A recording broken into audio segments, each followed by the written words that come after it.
नमस्कार, दैनिक भारत में आपका स्वागत है।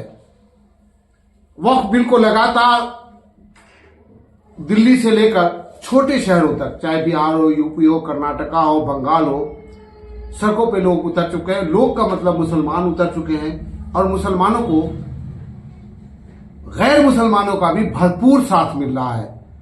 इसलिए मिल रहा है कि ये कानून सिरे से ही संविधान के खिलाफ है।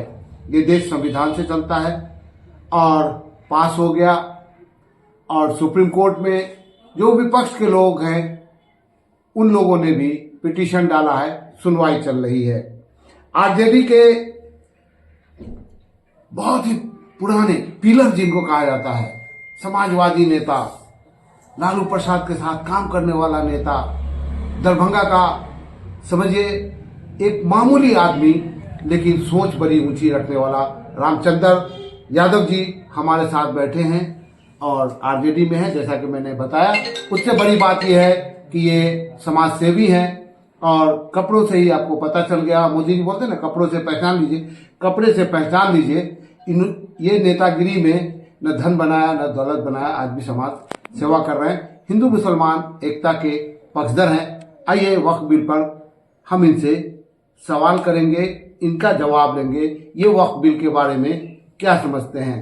सर, सबसे पहले ये जो वक्फ बिल आया है ना, ये क्या आपको लगता है संविधान के तहत हुआ है या उसके खिलाफ है? इसको आप सोचते कैसे हैं, देखते कैसे हैं? देखिए, ये जो वक्फ बिल लाया है यह गलत है। इसलिए गलत है कि संविधान जो है बाबा साहब भीमराव अंबेडकर ने जो बनाया जी, उस सारे मानव मात्र के लिए बनाया। चाहे गरीब हो, दलित हो, अति पिछड़ा हो, अल्पसंख्यक हो, सारे समाज के लिए उन्होंने बनाने का काम किया जी। यह बिल दर्शाता है जो पक्षपात हुआ है, किसी जाति विशेष को टारगेट करके उनको अपमानित करना, उनको नीचे दिखाना, उनको प्रताड़ित करना, ऐसा महसूस हम लोग करते हैं। नहीं तो वक्फ बिल तो अभी नया है ना सर। इससे पहले मस्जिद के नीचे मंदिर और मजार पे चढ़ के जय श्री राम का नारा लगाना। देखिए, आपको लगता है कि मुसलमानों को आर्थिक सामाजिक तौर से कमजोर करने की ये बीजेपी की नीति है? क्या सोचते हैं, क्या कैसे देखते हैं इसको ऐसे देखते हैं। इससे पहले आपको याद है एनआरसी लगाया जी। उसके बाद जब एनआरसी में कहा गया जितना भी बांग्लादेश से मुस्लिम आया है सबको हमको भगाना है, तो आने वाला हिंदुए ज्यादा हो गया, 19 लाख से ज्यादा।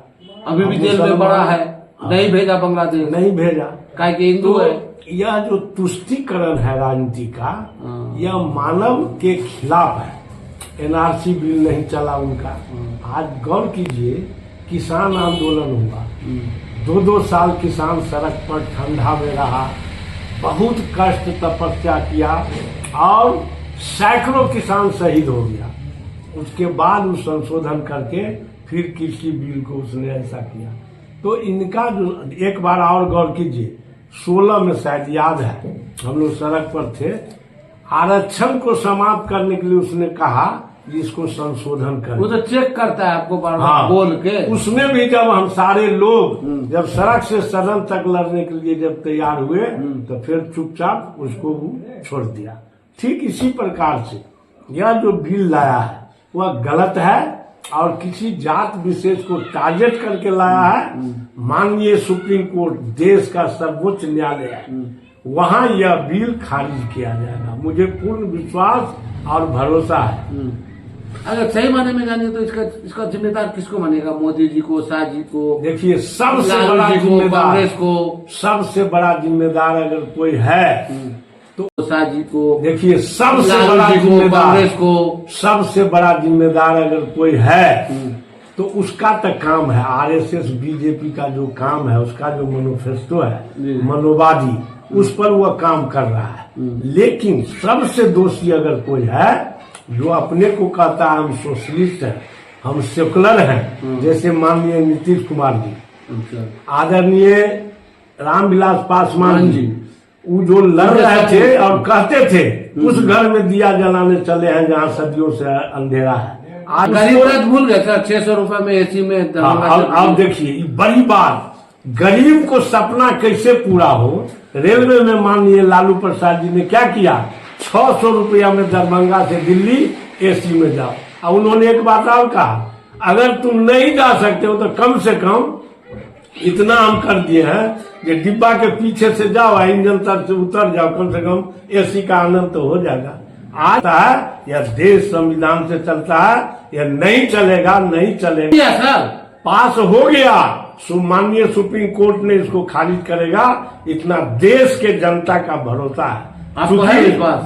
पूर्ण विश्वास है, इसलिए विश्वास है कि यहाँ एक मुस्लिम का सवाल नहीं है।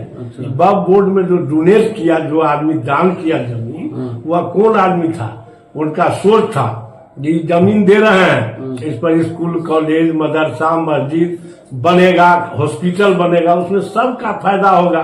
बड़ा बड़ा हॉस्पिटल बनेगा, इसमें सब जात के लोग जाएंगे।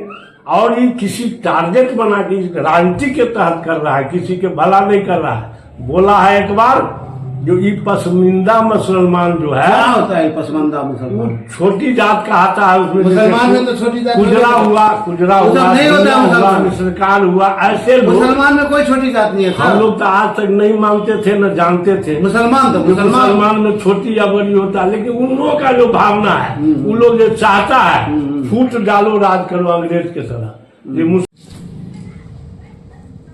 रामचंद्र जी, नीतीश जी के साथ तो आप काम किए होंगे, समाजवादी हैं, बड़ा ले दे के पलटनियां मारते हैं भाई। वक्फ बिल पे भी बड़ा जबरदस्त पलटी मार दिया है, इसको कैसे देखते हैं?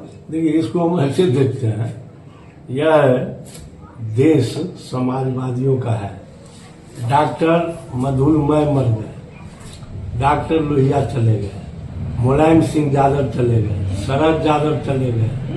आपको अब मात्र जो है जॉर्ज फर्नांडिस चले गए, 2 आदमी बचा हुआ, एक मात्र लालू जी, जो उस माने समाजवाद का एक पिलर है, वो बचे हुए हैं। आज भी मालूम चल रहा है।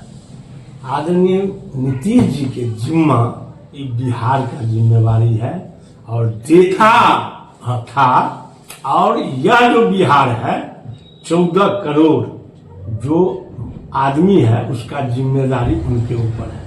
आज वो पलटी मारे, वो सोशलिस्ट हम लोग जानते हैं, 74